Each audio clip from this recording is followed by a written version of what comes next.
Welcome to another episode of Technology for Independence with Christopher Cooley. Today he's going to be talking with a lady that trains service dogs and works with Chris on the Ohio Service Dog Awareness Week. So stay tuned.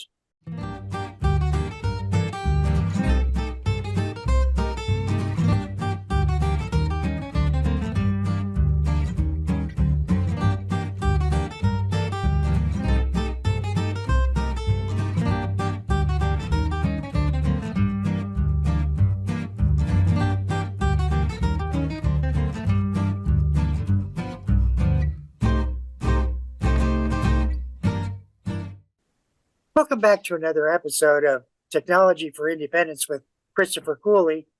Christopher, it's always a pleasure talking with you. Thank you for having me once again. Today I asked Raven to come on to talk about, when she trained her first service dog, how she felt having her service dog, and talked about the difference between a program school and an owner-trained service dog.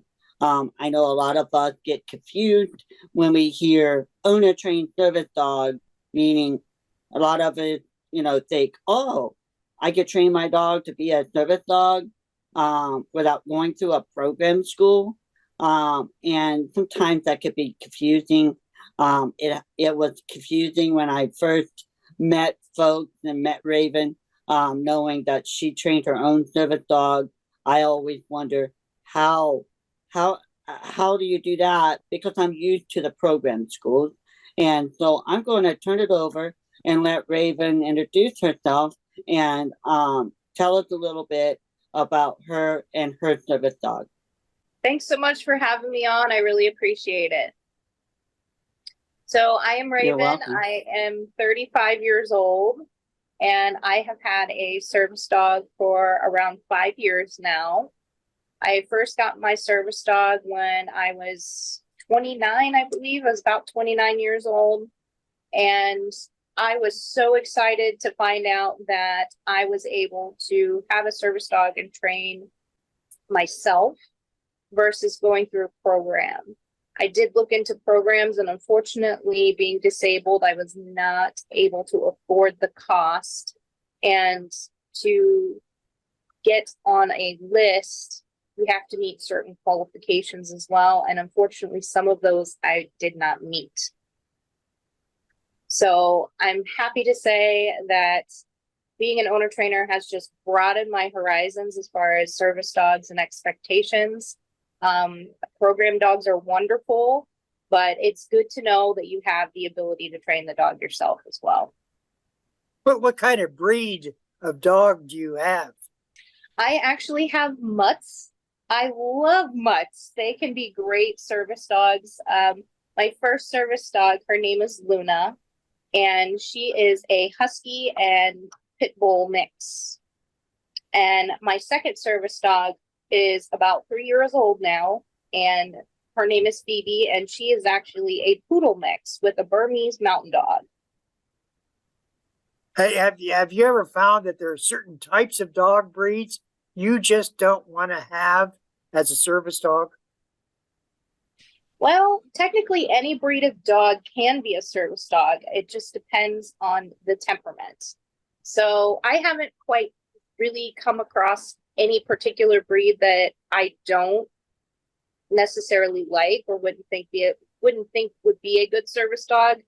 But more of the working line breeds tend to be really good for service work, such as golden retrievers, German shepherds, poodles, collies. Those are typically standard that you see working as service dogs. And the service dogs, should they be a certain weight and a certain height to be really effective? That depends. It depends on what the dog is needed for. If you need a dog for mobility to help you with balance, or you need to use the dog to brace to, say, help you get up off the ground, then you want to use a larger breed. But there isn't anything out there that specifically states the dog should be this size or weight in order to work or be in service work. So when you started training the dog, what were some steps that you found difficult, and what were some steps that you found easy? I actually really struggled with just the basics at first. I was not sure really how, I had no experience at all at that point. So I reached out to people in the service dog community and actually joined several groups on Facebook, and through networking was able to get in contact with people local to me who were also owner trainers and had service dogs for several years at that point, and were able to actually help me start the process of training my dog. So I didn't do it completely alone. I did have some support from other people. How long does it take for you to train your dog to be a service dog? Well, what's great about owner training, Chris, is that every individual is different. So you could have a dog that you only need one task done and they need one alert. A dog that doesn't need to do but just one alert and one task isn't going to take as long to train as someone compared to someone who might need 3 tasks or 4 tasks. So it can take up to 2 years to fully train a service dog. And I believe programs typically take about that length of time as well. So it really just depends on the individual and the dog itself. You also have to understand that you can't force your dog to do anything that they don't want to do. So working with the dog and going at their pace, it could take longer as well. Have you seen service dogs that the dog just didn't meet that standard of training? Yes, I actually recently have worked with a few people and have had to let them know, I'm not sure that your dog is cut out for service work at this point, and suggested maybe letting them be a pet and working towards finding another breed of dog or another dog for them to use for service work. What about being in public? Is it different between an owner trained service dog and a program school? Are you restricted of places you can go? Owner trainers in the state of Ohio, unfortunately, unless their dog is considered a full service dog underneath the ADA, they do not, while they're in training, they do not have the same public access rights as a program dog would. Program dogs are generally accompanied by a certified trainer from that program. So they are able to, take the dog to places that are not pet friendly. Whereas owner trainers, while they are training their dog and it's still in training, they need to go to places like Lowe's and Tractor Supply and pet stores and just any place that is really pet friendly, outdoor malls that allow dogs, places along those lines, because you are correct. They aren't the same as program dogs in that aspect. Raven, do you teach other individuals or do you train the dogs for them?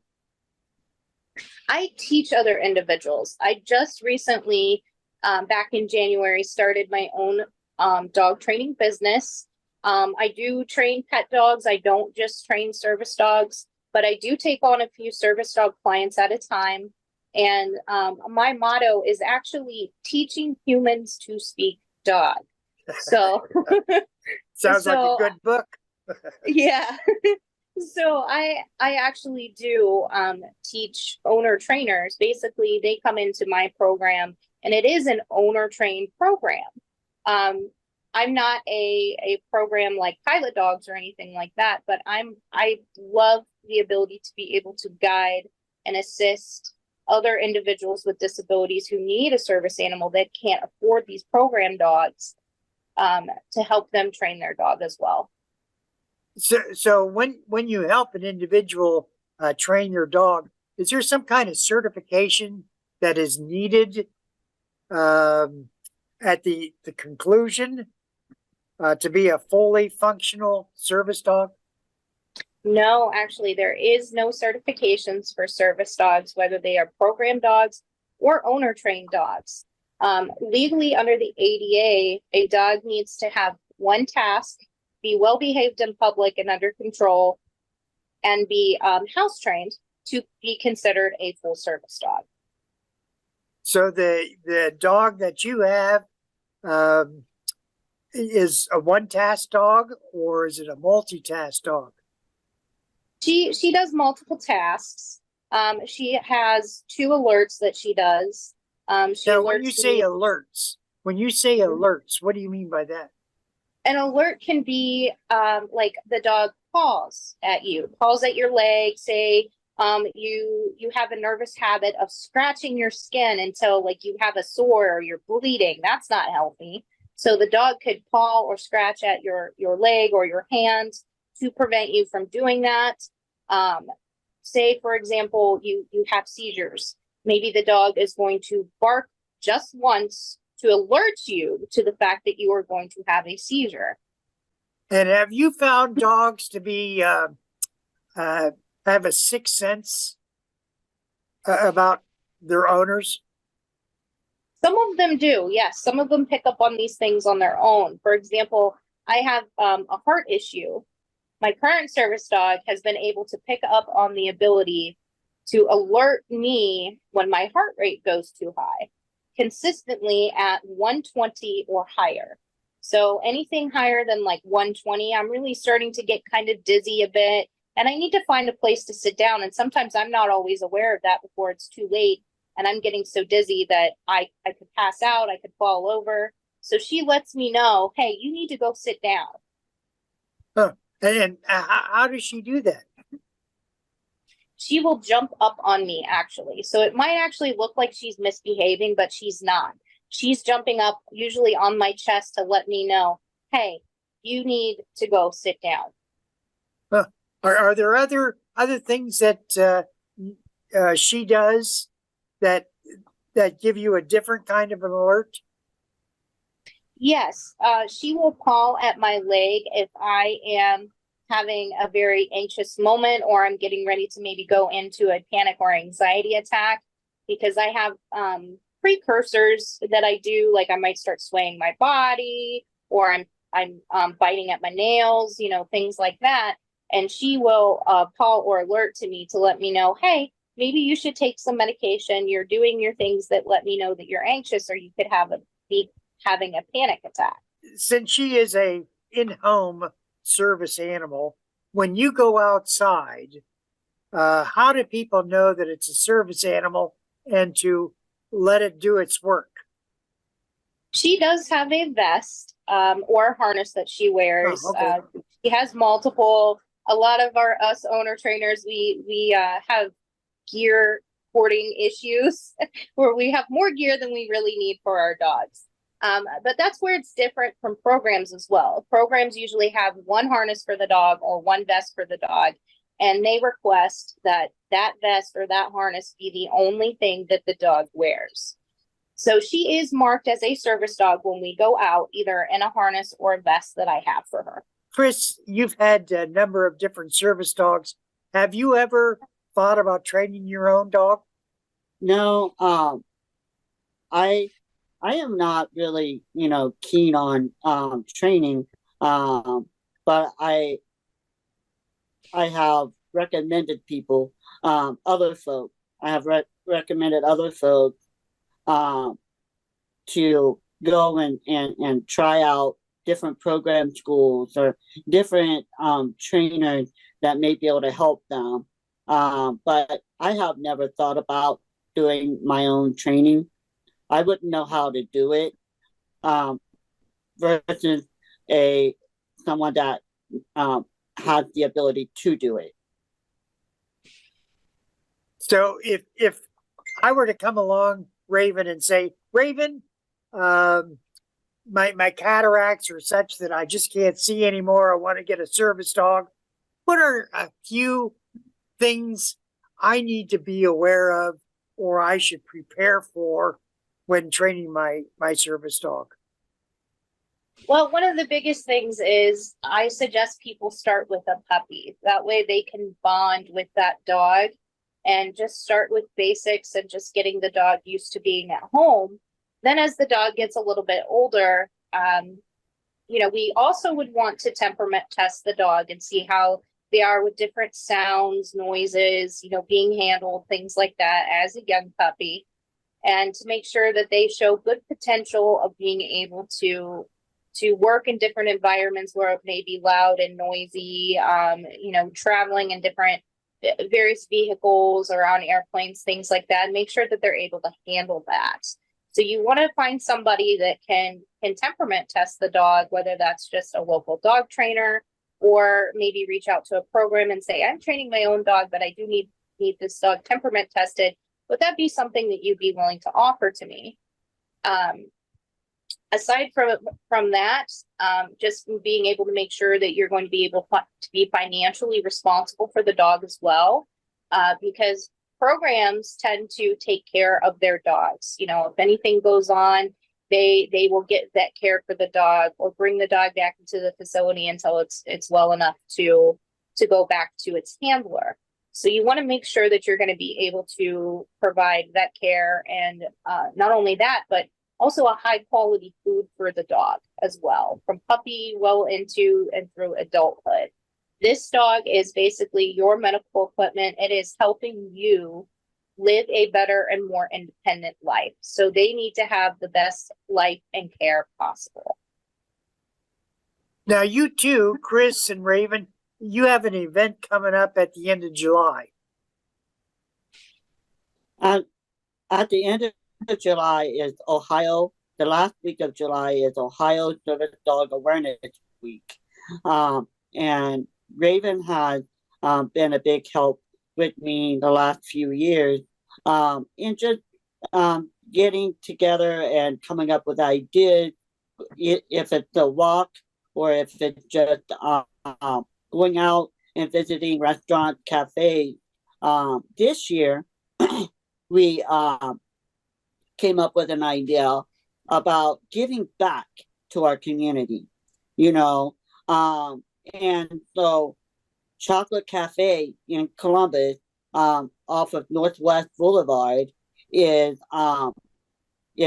taking donations, which would be fun, or maybe dog toys, dog leashes, different things. That whole week they're taking donations, and then that Friday night, July 28th, we are going to be there with all of our service dogs, and then I'm going to collect all that donation that night. We're going to split it up and give back to Pilot Dog, Guiding Eyes for the Blind, and Canine Companion, Four Paws Ability. So all that's going to be split up to give back to them, because they work hard to give us our independence and allow us to live our lives independently with a guide dog, service dog, whatever it may be. And Four Paws and Canine Companion do a lot of training for kids with autism, kids with Down syndrome, different other disabilities. And so we thought that it would be a great idea to allow the community to be part of Ohio Service Dog Awareness Week, to go visit Chocolate Cafe off of Northwest Boulevard and donate something to give back to these schools. And my goal is allowing the community to be part of Ohio Service Dog Awareness Week. It's actually giving them a chance to learn about service dogs, giving them a chance to ask questions about service dogs. And I think that is a great opportunity to educate folks. And so that's a big week that we want to do this year, is, encourage everyone to go there and visit their cafe, Chocolate Cafe, and just donate whatever you want to donate. and it will be split up to all those schools here in Ohio, and give back to them. And if someone wants to, if they have a business they want to let me know that they donated, I can shout them out. And so we are having a walk on July 29th between Broad and High. We will all meet there at 10 o'clock and take a little walk. And then next year, we're going to start up, going out to restaurants and maybe cafes, and just going out there being seen with our service dogs and allowing individuals to ask questions about service dogs and what they do.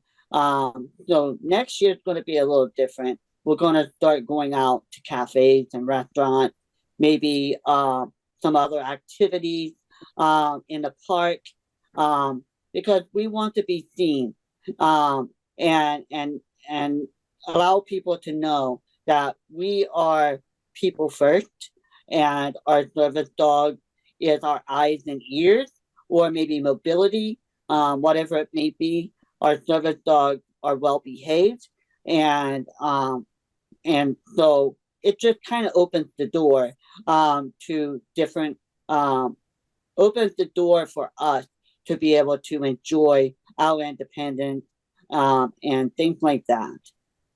Then why are you involved, Raven? Well, I actually met Chris at one of his walks and just basically got to know him, and from there said, hey, if you need help with anything, or you want help putting this together, reach out to me. I'm happy to help. And I basically kind of help with social media a little bit too as well with him, getting the word out about it and posting in different groups on Facebook, things along those lines, going out just to places, asking for donations or handing out flyers about the week and what it's about with some information about service dogs on it as well. Do you think that most people accept service dogs in their business establishments? Most do, yes. Most are pretty educated on it, or they ask questions, like, is that a service dog? Which is one question they're allowed to ask. There's actually two questions that businesses can ask. So if you're a business owner, you can ask, is that a service dog needed for a disability? And what tasks does it perform for you? So if someone says an emotional support, that's the task that they do, that's not a service animal. That is actually something different. What is the difference between a service and a support? So a service dog assists someone with a disability, and that service dog has the ability to accompany that person with a disability basically anywhere that the general public is allowed to go. An emotional support animal is just that. It's for emotional support. It might help you with your depression or your mild anxiety. And that animal is usually kept at home because it's not been specifically trained to assist you with your disability. It's not a task trained animal. So that's why emotional support animals are just emotional support for in-home, because they're not task trained, whereas a service animal is specifically trained to assist that person with their disability. It's when you get on a bus, how do people see you and your service dog? Are some people afraid of dogs, or? For me personally, I don't generally have an issue. Occasionally, if I'm using like a rideshare service, like an Uber or a Lyft, I will get the questions, are told no dogs, I can't take a dog, and I'll have to explain that it's a service animal. The buses, I've not really had an issue with. The driver usually asks, is it a service dog? And I say yes. And then I usually get, accessible seating, and I get the space that I need for myself and my dog. And most people, they just, a lot of people kind of avoid, they give us our space. Okay. And Chris, have you found public transportation to be a problem with your service dog? In most cases, no. There's been a few that had fear of dogs, or just had said no. And I've explained it's a service dog, and they still say no, or they might just write off. But most of the time, that is dealt with and taken care of by the company. And so, next time it may be a better situation. And then there's times that I've not had any problems at all. What's one or two things that you would like the public viewing audience to realize about service dogs? I would like them to know that service animals are there to provide a service to their person. They are there to help their person and make sure that their person is safe. So it's best to just ignore them. If you have questions, that's perfectly fine to ask the person, but you also need to respect if the person does not wish to talk to you about it. And always, always talk to the person. Talk to the handler. Don't talk to the dog. What about petting and talking to the dog? I see this dog and I want to pet it. It's best not to pet the dog or distract the dog in any way, because again, they are there to assist their person and help their person. So if their person has seizures or another disability where maybe they pass out or become unconscious, if they're distracted, or if you're talking to or petting or going up and petting that dog, then they can, become injured or hurt because their dog was unable to tell them, hey, this is coming up. You need to get to a safe space. We're talking with Christopher Cooley and Raven Bruner about service animals. For more information, please feel free to contact Christopher at the Ohio Tech Ambassadors Organization. Chris, Raven, thank you.